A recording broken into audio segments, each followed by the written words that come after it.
जय हिंद दोस्तों। आज हम पढ़ने वाले हैं स्थानीय मान और जातीय मान।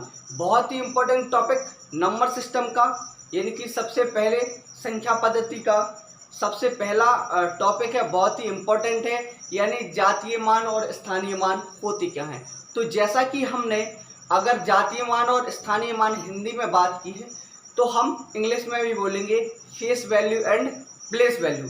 ठीक है, इसको समझने से पहले हम थोड़ा अपने बारे में बात कर लेते कि हमने जो चैनल बनाया इस पर क्या है, सब्सक्राइबर बढ़ नहीं रहे हैं, आप लोग सपोर्ट नहीं कर रहे हो। हमें लगता है प्लीज़ सभी से अनुरोध है कि सपोर्ट कीजिए, चैनल को शेयर कीजिए, सब्सक्राइब कीजिए, दोस्तों को बताइए। हर एक चीज़ पढ़ाई जा रही है। तो इसी चीज़ के साथ हम बात को ख़त्म करते हैं, ज़्यादा ना बोलते हुए हम देखते हैं स्थानीय मान और जातीय मान होते क्या हैं। तो face value and place value, यानी कि हमने कोई नंबर लिख रखा है यहाँ पर 3, 7, 8, 9। ठीक है, तो हमें इसमें से किसी का भी अगर हम देखा जाए तो स्थानीय मान या जातीय मान देखेंगे। ठीक है, तो स्थानीय मान अगर हम 9 का देखें तो 9 का स्थानीय मान, जैसे हम 3, 7, 8 और 9 हमने लिख लिया। अगर हम देखें तो ये इकाई के अंक पर स्थित है। कहाँ पर स्थित है? इकाई के अंक पर स्थित है। आप लोग सभी लोग जानते होंगे इकाई, दहाई, सैकड़ा, हजार। बचपन में हर किसी ने पढ़ा होगा कि ये वाला क्या होता है, इकाई होता है, ये दहाई होता है, ये सैकड़ा होता है, ये हजार होता है। ठीक है, तो 9 बैठा कहाँ है, किस स्थान पर बैठा है? तो ये बैठा है इकाई के स्थान पर। ठीक है, तो इकाई के स्थान पर बैठा है तो 9 का मान 9 होगा।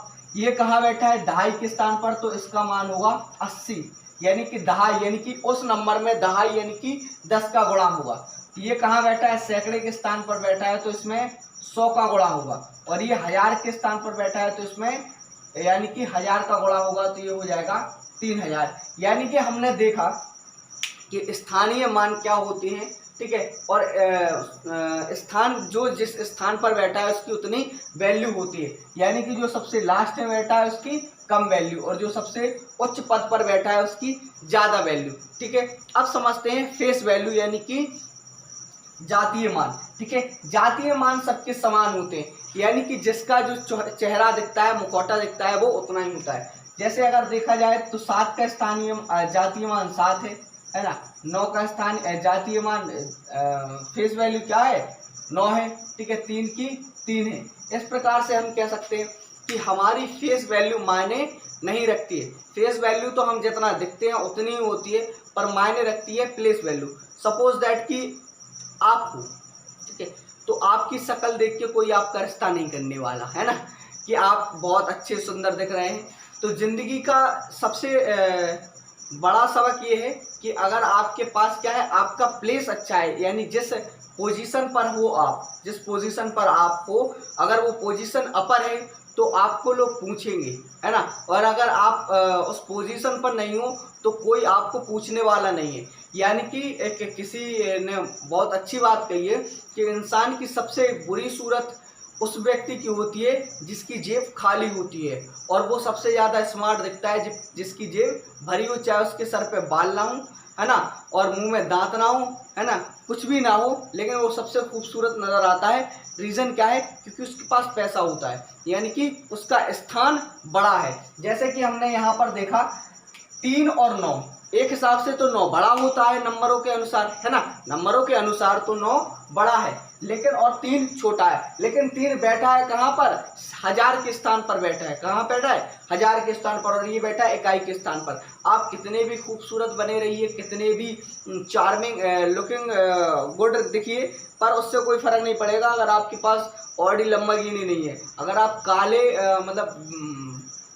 क्या कह दे, मतलब मंगरेला टाइप एकदम दिखोगे ना, काले, और अगर आपके पास लंबरगिनी है, बंगला, गाड़ी वगैरह, तो सब आपका क्या है, आपकी इज्जत होगी, है ना। तो आप समझ पा रहे होंगे फेस वैल्यू और प्लेस वैल्यू होती क्या है। यानी कि अगर फेस वैल्यू यानी कि आपकी जातीय मान और प्लेस वैल्यू आपका स्थानीय मान, यानी कि जो फेस वैल्यू इंग्लिश में समझें तो फेस वैल्यू जो आपकी शक्ल दिख रही है आप वही है, जो आपने पहन रखा है आप वही है। ठीक है, और प्लेस वैल्यू कि आप अगर इसी थोड़े और इसी कपड़ों के साथ अगर किसी बंगले में रहते हैं तो आप बहुत ही ज़्यादा खूबसूरत और बहुत ही ज़्यादा चार्मिंग, गुड लुकिंग, स्मार्ट हैं। और अगर आप इन्हीं कपड़ों और इन्हीं सूरतों के साथ किसी झोपड़पट्टी में रह रहे हैं तो आपकी कोई भी वैल्यू नहीं है। इसलिए आप सिर्फ इतना समझें कि फेस वैल्यू नहीं प्लेस वैल्यू बनाएं, प्लेस वैल्यू पे ध्यान दें, यानी ऐसे काले पीले के चक्कर में पढ़ के अपना स्थान ना गंवाएं। अगर पढ़ाई करोगे अच्छी नौकरी मिलेगी तो अच्छी बीवी ऑटोमेटिक मिल ही जाएगी, है ना। तो सभी लोगों से अनुरोध यही है, ठीक है। तो समझ में आया ना, यानी कि फेस वैल्यू यानी कि स्थानीय मान क्या होता है, जो जिस स्थान पर बैठा होता है, और जातीय मान क्या होता है, जो उसका नंबर दिखता है। यानी कि अगर 9 का जातीय मान देखा जाए तो 9 है, लेकिन बैठा इकाई पर है तो 9 है। और 3 का जातीय मान 3 है ना, लेकिन स्थान उसका 1000 पर है तो 1000। यानी कि आप समझ पाए होंगे स्थानीय मान और जातीय मान क्या होते हैं। अगर आपको इससे रिलेटेड और कोई वीडियो चाहिए, ठीक है, तो हम हर एक टॉपिक पर, हर एक चैप्टर की अलग अलग टॉपिक पर वीडियो बनाते रहेंगे और अब इसी प्रकार शॉर्ट वीडियो के माध्यम से आपको समझाते रहेंगे। अगर हमने कोई नंबर ले लिया है इधर 4932, एक सवाल एग्जाम्पल के लिए अगर हमसे पूछा है कि 9 का फेस वैल्यू क्या है, 9 का फेस वैल्यू क्या है, तो 9 का फेस वैल्यू जो होता है यानी कि जातीय मान होता है 9 का, ठीक है। जातीय मान क्या होता है, तो जातीय मान जो हमारा होता है 9 होता है, लेकिन 9 का स्थानीय मान जो होगा, यार हिंदी की नहीं है, स्थानीय मान, ठीक है। तो स्थानीय मान क्या होता है, तो स्थानीय मान 9 का अगर देखा जाए तो इकाई, दहाई और सैकड़े, यानी कि सैकड़े के स्थान पर है तो 900 है। समझ में आया होगा। यानी कि स्थानीय मान और जातीय मान किस चीज़ पर डिपेंड करता है कि आप किस स्थान पर, किस प्लेस पर बैठे हो। तो स्थानीय मान बनाइए, जातीय मान तो ऑटोमेटिक बन जाएगा। इसी के साथ हम जय हिंद, थैंक यू।